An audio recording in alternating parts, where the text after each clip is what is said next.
So yeah, this was the look on his face after she walked away. So he's definitely up to something. Probably that leftover beef with Kyle from when he was messing with Tracy. So Mike meets with Jackson, and I just feel sorry for him because he is not cut out for this at all. He tried to quit, Bunny wouldn't let him, and now he's pulled into this Mike thing, looking out for Kyle. And I was kind of annoyed with Mike in this scene because I know Mike's stressed out and stuff, but look, he says to the boy or to the young man, and he said to him, you know, why are you looking so sad? Because he's like, I'll do my best, and Mike's like, you don't get a trophy for this. Listen, I'm nice until I don't have to be, or something like that. I'm paraphrasing, but clearly the boy is worried, and so Mike says, well, he's a young man, but he looks so young. Mike says to him, is there anything you have to say? What do you have to say? You look so sad, and he says to him, he said, is this why Carney's dead? Mike. And Mike tells him this doesn't have to do with the other. One thing doesn't have to do with the other. But he said the exact same thing to Kyle. And obviously it's connected, but he's just saying what he has to say. But I don't think this kid's going to die. For some reason, I don't think he will. But it's looking like he will. But I don't know. I don't think he will. But I feel so bad for him because he doesn't want to do this. And now he's roped into this mess. Lord, he is high as a kite. Kyle, it hasn't even been a week. And then he initiates the conversation with Callahan. So Callahan is so pleased with himself because he's got Kyle. He's reeling him in. And I just cannot believe that Mike does not know this yet. Mike goes in to see the warden and he's angry. And he mentions Carney. And she was like, it's sad. Or she didn't say it's sad, but she made a comment like, yeah, this didn't happen it didn't happen in my prison. So, and then she was like, why are you here, Mike? And she said, your brother's safe and secure.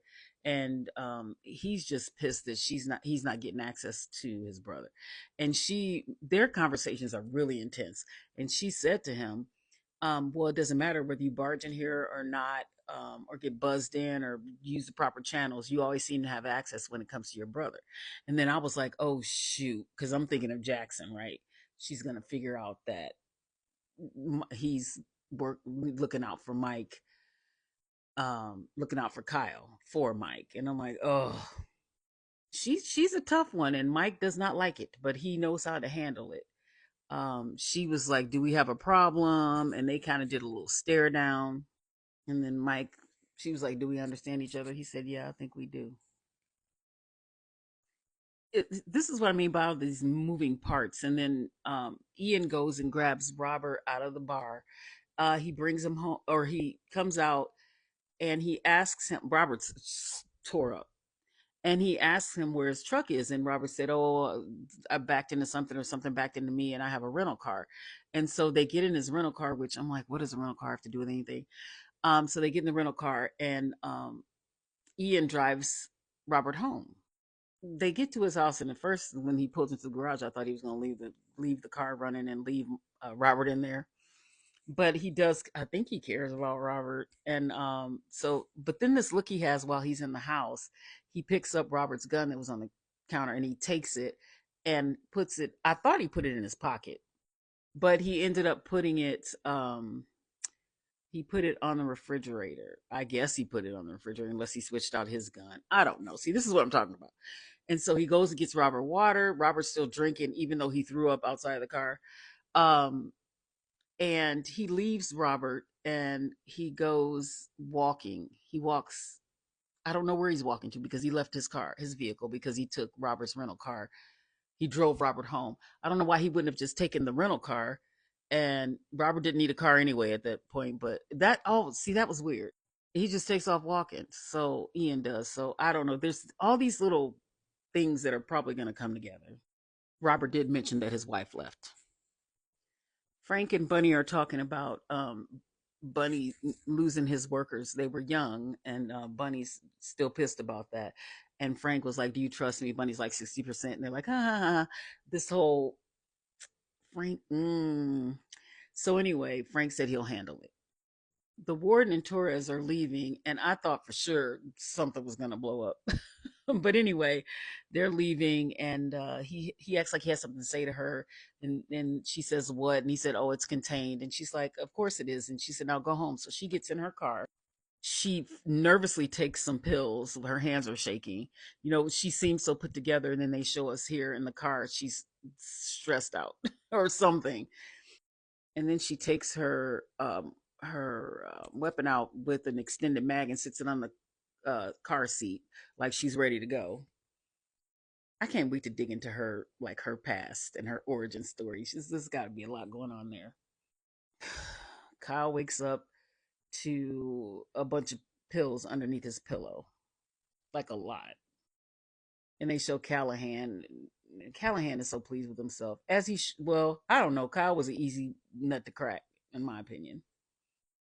Carney's going away, not going away, but his, I don't know, memorial sort of. That said, I like Carney. Cindy shows up, sits with Mike. Mm-hmm. I think I see a couple. I do like her. I like her. I definitely like her better than Iris. And I like her better for Mike than Evelyn. Now, this here, Frank said he was going to take care of the cartel, right? So he sends two guys. Two guys. Two guys to go into this building. You don't know how many people are in there. You send two guys. Okay, Frank, let's see. And they're in there cleaning up the things they used when they got rid of Bunny's boys. So if there was a doubt who did it, we know for sure because there's evidence. Now all these cartel guys are going out the back, right? The Sicario kid was telling them all to go out the back very calmly, I might add, as all the fire is going on in the background. Calm people, you got to watch out for them. And so I can't get over the fact that Mr. Frank, I'm going to handle it, only sent two people. I don't care if they did have a flamethrower or whatever it was. And they go in and they burn up everything. They get quite a few people, but they don't get everybody, not even close. And they definitely didn't get the one guy, the Sicario guy. They walk out after they've done all that, not even checking to see if maybe there were other people. They just, I guess they figured they got everybody. Again, Frank, I'm not impressed with your guys and what you got going on. So this guy, I don't know what his name is, and Ian calls him Sicario, or Mike does.